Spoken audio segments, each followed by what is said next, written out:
I want to share something with you.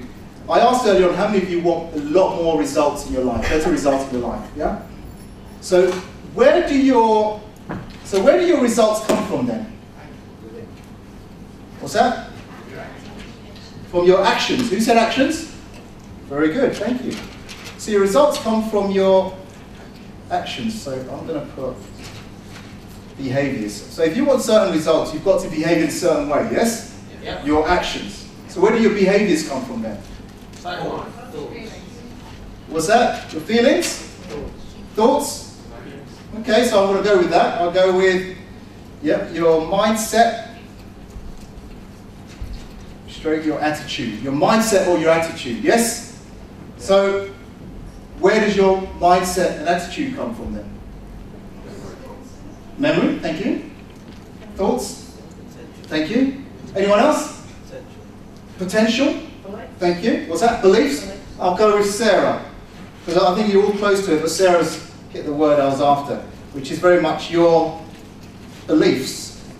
Your what, please? Beliefs. Your beliefs. How many of you realize that some of the beliefs you have are not your own? How many people know that? Some of you didn't hear me. Let me repeat. Some of the beliefs you hold, some of the conditioning you have are not your own. They belong to other people. Who knows what I'm talking about here? Very good. Where have you got it from? Parents. Parents. Who else? Media. Society, media, Government. books. Yeah, it's a good one. Your partner. She here. Where else? Where else do they come from? Government. Government. Yes. So they come from different places. Yes. Very good. So we're all conditioned in a certain way. So where do your beliefs come from then? Your values? Thank you. Your what? Your subconscious? Thank you. Your experience? Who said experiences? Oh, go for let's go for that. Let's go. Religion. Okay. So do you say religion? Yeah, it can come from religion. But here's the thing.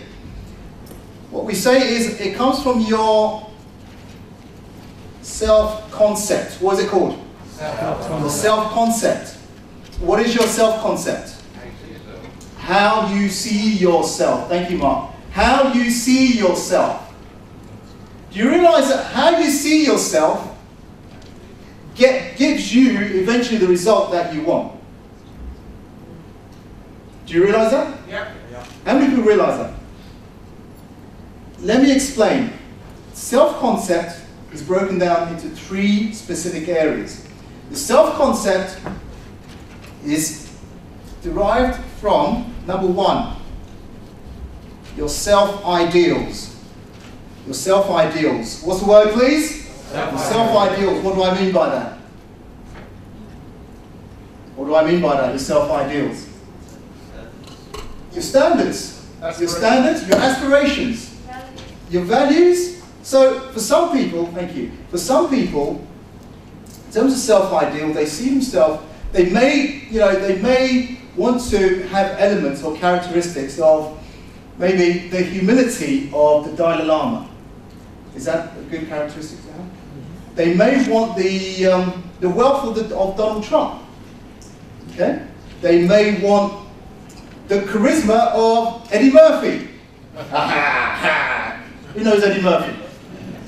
Yeah? So, for everyone it's different. What are your self-ideals? What are your aspirations? Who do you see yourself becoming? And it's not always one person, but it could be elements of different people, yes? Okay, very good. Self-ideals. Second thing is your self-image. Your self-image. Your what, please? I can't hear you. Your what, please? Self-image. Thank you. Your self-image. What's your self-image? Thank you. When you look in the mirror, who do you see? When you look in the mirror, who do you see? Do you see a winner? Or do you see something else? Do you see beauty? Or do you see something else? You see a handsome, beautiful person in the mirror, or do you see something else? Do you see a wealthy, successful person, or do you see something else? Who do you see when you look in that mirror? George Clooney. George Clooney. Mark. I agree with you, Mark. You are George Clooney. So, who do you see? And so it's self-image. Who do you see when you look in that mirror? And lastly, as I said, it's made of three things. How many things? Your self-concept. Lastly, your self-esteem. What's the word, please? Self-esteem. Self-esteem. What is self-esteem? How you value yourself. How you value yourself. Thank you. What do you mean by that, Mark? Well, you don't think you work, say, if you're like an IT program, you think you're only worth 20 quid an hour. If you think you're an IT programmer, you only think you're worth £20 20 quid an hour. But the reality, you work with 100. But the reality is that you may be in the marketplace worth a lot more, but you have very low self-esteem. So you just stick at that £20 per hour level. So self-esteem will also go further than that to say, some of us, because we are humans, things have happened in the past. Yes? Things have happened in the past to us. Things have happened to us, done to us by other people who didn't know better. Who knows what I'm talking about right now? People do things because they have not the awareness that you have. They are not conscious like you are. One of my clients, just last week, was saying, when he was 6 years old, how old?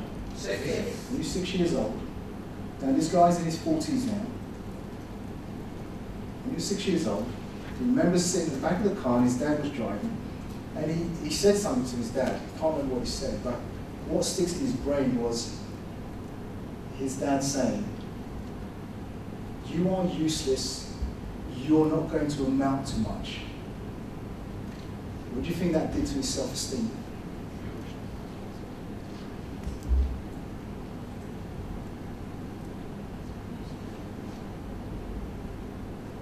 Self-esteem is very, very delicate. Very, very delicate. And so what I teach people is, whenever you're in dialogue with someone, you're working with someone, protect the self-esteem. Protect what? Self-esteem. Protect the self-esteem. If you bash that self-esteem, people just, it's like knocking the legs right from under them. How many of you in the moment, in conversation with someone, said something that you really regretted, but by then it was just too late to take it back, right? So sometimes people say things, do things that you can't take back. So always protect the self-esteem. My kids, I've got 3 of them, 11-year-old, a 6-year-old, and 4-year-old. For those who've never looked after kids, you can have mine. I love them to bits. Love them to bits, but they have their moments. And in that moment, when they're doing that thing, whatever they're doing, because I'm aware of this, what do I go after? Do I have to go after them, or do I go after something else? The action. I go after the action. I go after the behavior. What's the word? I go after the behavior. Not them. I love them to bits. I don't go after them. I go after the behavior. Does that make sense? Makes perfect sense, yeah? So if your coach is here, trainers here, you're dealing with, parents here. How many parents, by the way? How many coaches? How many trainers? Go after the behavior. You know what I'm talking about, yes? You destroy the self-esteem, that's it. So the self-concept, really, the self-concept is everything. If you believe, like Mark said, you are only worth £40,000 a year, or £20,000 a year, are you going to strive for £100,000 a year? Are you going to strive for 200,000 a year? If you believe you can only be a certain weight, are you going to strive to lose any weight? Right? So, when I'm working with clients, some coaches, some trainers, when they're working with clients, the clients say, I want some results. I want some what? Results. And some of the coaches, I've heard them say, well, we need to get some actions done. We need some massive what? Actions. But here's the thing, and this is where they stick. But where should they be going? To the self-concept. This is the route to championship level thinking, championship level behavior. If your self-concept is low, you will get low results. Does that make sense? Yes. If you want better results, make sure your self-concept maintains high. Look in the mirror, work on it. Work with coaches, work with trainers, and get your self-concept really high. It's an ongoing process, yes? Yes. Very good, very good. So it's been a pleasure talking to all of you. Let's do another little voice technique quickly. Everyone, please stand up quickly. Right, so in the moment when you have won something, you've got a massive result, and you want to keep that in, and you really want to anchor that in your body. Just do this. It's no stranger to you. Put your hands up, right time, and on the count of 3, you're going to pull down with a massive yes to grain that, to really get that to the cellular level. You ready? Yes. Are you ready? Yes.